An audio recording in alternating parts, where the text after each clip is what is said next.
안녕하세요. 이상지 방송입니다. 오늘은 천지창조에서 세 번째 시간인데 하나님의 형상이 무엇이냐 하는 것을 말씀드리겠습니다. 하나님께서 만물을 지으실 때 사람을 맨 마지막에 지으셨잖아요. 사람을 지으실 때는 다른 피조물과 달리 하나님의 형상으로 지었다고 합니다. 이 형상이 무엇일까? 창세기 1장 26절에 하나님이 이르시되 우리의 형상을 따라 우리의 모양대로, 우리의 형상을 따라 우리의 모양대로, 형상과 모양을 말했습니다. 그런데 창세기 5장 3절에는 모양과 형상이라고 했습니다. 형상과 모양, 모양과 형상, 교차로 교환하여 썼습니다. 형상은 무엇이고 모양은 무엇일까?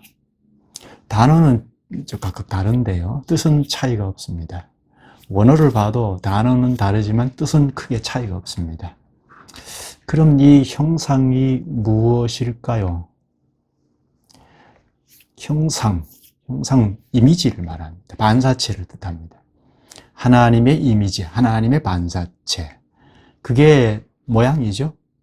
하나님의 형상이, 반사체가 모습, 모양이죠.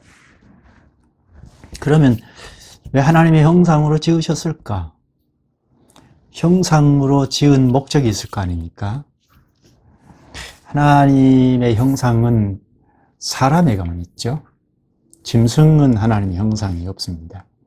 강아지를 보고 하나님의 형상이 있다. 창조 당시도 호랑이를 하나님의 형상이라고 하지 않잖아요. 사람만 하나님의 형상이라는데 하나님을 닮았다는 거죠. 그만큼 존엄하다는 거죠. 하나님과 흡사한 존재라서 사람은 존재 자체가 존엄합니다. 이건 뭐 빈부귀천을 막론하고 다 존엄합니다. 내가 잘 산다고 인간 그 자체의 존엄성을 넘어설 수는 없죠. 지위가 아주 높다고 그 지위가 인간의 존엄성을 훼손할 수 없죠. 형상, 이미지 할 때 인간은 그 어떤 피조물과도 비교할 수 없을 만큼 존엄하다는 것을 꼭 생각해야 합니다. 그러면 왜 이렇게 존엄하게 지었을까? 무엇보다 하나님과 교제하도록 지으신 것입니다. 하나님은 모든 피조물 중에 사람과 인격 관계를 가지고 교제하시려고 하나님 형상을 따라 지었습니다. 하나님과 교제하면 사람은 무엇을 생각하고 살아야 하나, 무엇을 말하고 행동해야 하나, 그걸 잘 알 수 있습니다. 하나님과 교제함으로 하나님의 다스림을 잘 받아서 마땅히 할 일을 할 수가 있습니다. 하나님이 알려주시니까 그렇죠. 하나님과 교제가 제일 핵심입니다. 하나님께서 사람을 처음 지으실 때 우리의 형상을 따라 우리의 모양대로 했죠. 하나님의 형상대로 남자와 여자를 창조하시되 그리고 생육하고 번성하고 땅에 충만하라, 땅을 정복하라, 다스리라 하셨죠. 그 말씀대로 사람이 정복하고 다스릴 때 하나님이 잘 나타납니다. 아담이 짐승의 이름을 지을 때 하나님이 지으신 거로 나타났죠. 하나님과 교제 가운데 하나님의 다스림을 대리로 사람이 다스리고 가면 거기에 하나님이 보입니다.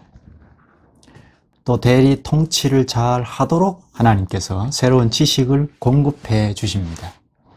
골로새서 3장 10절에 보면 새 사람을 입었으니 이는 자기를 창조하신 이의 형상을 따라 지식에까지 새롭게 하심을 입은 자니라 합니다. 하나님의 형상을 따라 지식에까지 새롭게 하신다 합니다. 이건 물론 타락한 인간이 그리스도 안에서 회복된 형상인데 지식에까지 새롭게 하신다 합니다. 또 에베소서 4장 24절에 보면 하나님을 따라 의와 진리의 거룩함으로 지으심을 받은 새 사람을 입으라. 하나님의 의, 또 진리, 하나님이 거룩하다는 거죠. 하나님의 의, 진리, 거룩함을 입으라 합니다. 물론 이것도 사람이 타락한 후에 그리스도 안에서 새 사람을 입으라 하는 거죠. 최초의 에덴 동산의 아담이 하나님의 형상이니까 하나님의 의, 또 앞에 말한 질식, 진리, 거룩함을 입은 거죠. 그건 하나님을 대리하도록, 하나님을 대신해서 다스리도록 의, 지식, 진리, 거룩함을 주셨다는 겁니다. 주셨다기보다는 하나님에게 참여했다는 겁니다. 우리에게 무슨 지식, 재능을 주신 게 아니고 하나님의 진리, 거룩함, 지식을 사람에게 반영한 겁니다. 하나님의 의, 진리, 지식 이런 것을 반영했으니까 사람의 행위를 잘 보면 하나님을 볼 수 있습니다. 사람이 의를 나타내고 진리를 설파하고 지식을 잘 발휘하면 하나님을 볼 수 있습니다. 특히 사람이 다스리는 것을 잘 보면 하나님을 볼 수 있습니다. 인간은 하나님을 보여주는 거울과 같습니다. 최초 창조하신 세계에서 사람은 하나님의 다스림, 뜻을 잘 드러내야 할 사명이 있었죠. 사람은 창조 세계에서 하나님을 나타내는 존재입니다. 아담은 온 인류의 대표자로 하나님을 나타나게 되었습니다. 여기 아담이 인류의 대표자라는 것은 다음에 말씀드리겠습니다. 아담이 동물의 이름을 짓잖아요. 거기에 하나님이 나타난 겁니다. 사람이 하나님의 형상이니까 활동하고 발휘를 잘하면 하나님이 나타납니다. 이런 형상의 최종적인 목적은 어딜까요? 하나님을 찬송하고 영광 돌리는 겁니다. 하나님을 닮게 지은 최종 목적은 위로 하나님께 영광을 돌리는 겁니다. 그러기 위하여 먼저는 하나님을 아는 지식을 공급해 주시죠. 하나님께서 하나님께 영광을 돌리는 지식을 공급해 주십니다. 하나님께 영광 돌리는 그 핵심은 예배이지 않습니까? 하나님의 형상으로 지었다는 것, 이건 존엄하게 지었다는 건데, 첫째는 그와 함께 살고 교제하게 하셨다는 것, 궁극적인 목표점은 영원한 복락 가운데 그와 함께 살고 교제하는 겁니다. 영원한 복락 가운데 함께 사는 것, 그러기 위하여 첫째는 하나님과 교제하는 것이 중요하죠. 이 땅에서부터 그리스도 안에서 하나님과 교제하고 하나님을 더 가까이 교제하다가 최종적으로는 저 영원한 복락 가운데 들어가서 그와 함께 살고 영광을 돌립니다. 영원토록 하나님을 찬송하고 영광 돌리는 게 최종 목적입니다. 그런데 창세기 3장에 와서 보면 그런 것이 다 물거품이 되어버렸죠. 사람이 죄를 지음으로 하나님과 교제가 단절되어 버렸습니다. 하나님과 교제가 단절되면 이제 하나님을 향하여는 아무것도 할 수가 없죠. 마치 전기 제품이 전기를 먹은 것처럼 제 기능을 그냥 잃어버린 거죠. 하나님을 예배하지 않고 하나님께 찬송하고 영광 돌리기는커녕 욕을 돌립니다. 이 인간을 죽음이라고 하죠. 육체가 죽을 때는 과연 죽었구나 하지 않습니까? 위로 하나님과 교제를 할 수 없게 됐다는 것, 이 자체가 죽은 겁니다. 그렇다면 하나님의 형상은 어떻게 된 거죠? 사라져 버렸습니까? 타락한 이후에는 하나님의 형상이 사라졌습니까? 성경을 보면 타락한 이후에도 하나님의 형상이라고 합니다. 창세기 9장 6절을 보면 살인하지 말라 하면서 이는 하나님이 자기 형상대로 사람을 지으셨음이니라 합니다. 이것은 타락 후에 하신 말씀이죠. 타락 후에도 하나님의 형상이 남아있다는 겁니다. 완전히 사라진 게 아닙니다. 신약에도 고린도전서 11장 7절이나 야고보서 3장 9절에도 하나님의 형상을 말합니다. 존엄성 자체는 그대로 있습니다. 하나님을 향하여 교제하는 것은 없죠. 그러니까 그분의 다스림을 받는 건 없습니다. 하나님의 뜻을 반영하여 잘 살지 못합니다. 이런 점에서는 형상이 상실되었습니다. 그러나 그 잔상은 남아 있습니다. 형상의 일부는 남아 있습니다. 그 때문에 살인을 금합니다. 불신자라도 그 사람이 아무리 추악한 사람이라도 하나님의 형상 그대로 있습니다. 그 때문에 그를 죽여라 하고 죽일 수는 없습니다. 살인을 금하셨습니다. 존엄하니까, 그 자체가 존엄하니까 그 자체를 존중해야 하는 것입니다.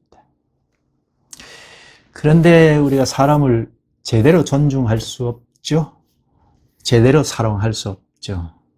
제대로 하려면 하나님의 은혜를 입어야 하죠. 이건 재창조되어야 하죠. 그리스도와 연합한 자가 되어서 인간상을 회복해야 하죠. 히브리서 1장 3절에 보면 이는 하나님의 영광의 광채시요 그 본체의 형상이시라 합니다. 그리스도를 말하죠. 하나님의 본체의 형상이다. 하나님이라는 말이죠.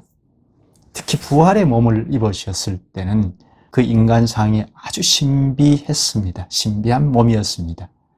제자들이 벌벌 떨면서 창문을 걸어 잠겼을 때 그리스도께서 육체를 가졌는데 부활의 몸이죠. 벽을 뚫고 들어오셨죠. 이게 신비로운 몸입니다. 영광스러운 몸이죠. 예수님께서 재림하실 때 우리가 받을 몸도 아마 그와 비슷할 겁니다. 영광의 몸을 부여받을 겁니다. 그게 우리의 인간상의 목표점이죠. 그런데 이 땅에서 이미 그리스도와 연합함으로 그리스도 안에서 그것이 시작이 되었습니다. 그리스도 안으로 연합하면 그의 의와 진리, 거룩함을 회복합니다. 재창조된 거니까 회복된 건데요. 지식부터 새롭게 되었는데 점점 회복해 가려면 그리스도 안에서 자꾸 은혜를 입어야 합니다. 새로운 지식을 자꾸 공급을 받아야 합니다. 말씀을 깨달아 가야 한다는 거죠. 에베소서 4장 20절에 그리스도를 배워라 하고 21절에 진리가 예수 안에 있는 것 같이 너희가 참으로 그에게서 듣고 또한 그 안에서 가르침을 받았을진대 하고, 그리고 24절에 앞에서 말씀드린 건데요. 하나님을 따라 의와 진리의 거룩함으로 지으심을 받은 새 사람을 입으라 합니다. 그리스도 안에서 연합된 우리는 하나님의 의, 진리, 거룩함으로 지으심을 받은 겁니다. 이미 시작된 거죠. 전에는 아무리 말씀을 공부해도 이해도 안 됐지만 이제는 이해가 되는 것, 이것은 지식부터 새롭게 되었기 때문입니다. 그래서 점점 의, 진리, 거룩함이 회복이 됩니다. 회복되었다 할 때 지식, 의, 거룩함 상태로 회복되는 걸 말합니다. 그게 하나님의 형상이죠. 그리스도 안에서 의와 진리, 거룩함으로 회복되어 가야 합니다. 그 때문에 하나님께서 우리를 불러 모으셔서 교제하자 하시는데 이게 예배이죠. 예배에서 하나님과 밀접하게 교제합니다. 하나님과 교제함으로 하나님께 영광을 돌리는 모습으로 자꾸 회복되어 갑니다. 매주 반복되지만 점점 회복되어 가는 반복이죠. 그게 삶으로 파급이 됩니다. 사람도 진정으로 사랑하게 됩니다. 우리가 누구를 사랑한다 할 때 내 사랑의 연장일 수 있잖아요. 진정한 사랑이 아니죠. 그리스도 안에서 받은 사랑을 나누어야 하는데요. 이건 그리스도 안에서 하나님과 교제하면서 우리가 사랑을 공급을 받고 그 사랑을, 하나님의 사랑을 나누어주는, 그래서 사람을 사랑하는 것, 그건 물론이요. 자연까지도 사랑하게 되죠. 사랑할 때 다 자기 사랑의 연장일 수 있으니까 하나님의 지식의 진리, 거룩함을 입어야 하죠. 첫째는 하나님을 아는 지식이 중요하죠. 하나님을 바로 알아야 하나님은 물론이고 사람을 바로 사랑할 수 있는 길을 가게 됩니다.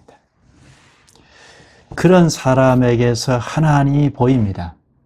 형상이 자꾸 회복되어 가는 거니까 그런 사람에게서 하나님이 보입니다. 하나님이 반영되어 보이는 겁니다. 아, 저 사람 완전히 강도 같은 사람이야. 그러면 하나님 보이지 않죠. 아, 저 사람은 참 달라. 거기서 하나님 보이죠. 하나님 형상이 자꾸 회복되어 가는 그 사람에게서 하나님이 보입니다. 갈수록 자꾸 회복되어 가다가 그리스도께서 다시 오시면 아주 영광스러운 모습으로 화할 겁니다. 그때는 우리가 충격적으로 화하게 될 겁니다.